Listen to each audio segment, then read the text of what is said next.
Assalamualaikum warahmatullahi ta'ala wabarakatuh mga kapakos. Magandang araw sa inyong lahat. Nandito naman ang inyong kapatid na si Almazil Adilon. Anyway mga kapakos, shout out po kay Brother Lito ng Canada. At ito ay ipapadala po natin sa Ipil. Kahit sa Canada po siya, ipadala po natin ito kay kapatid niya doon po sa Ipil, ng Zamboanga. Ipil Sibugay po. Yan. So itong samurai or katana ang tawag natin, ito ay nasa 22 inches po ang talim niyan. At 34 po ang oval length nito mga pakos. 34. So maraming salamat sir 24 sa pag-order nito at sa pagtiwala no. So yan, sa mga gustong magkaroon nito mga pakos, ang presyo natin ay nasa 9,500. So yan mga pakos. Anyway mga pakos, i-test po natin yan.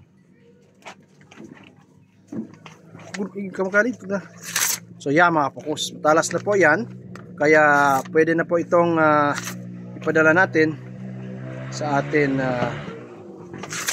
Oh, grabing talas. Timok. Ano kan di makuha? Hmm?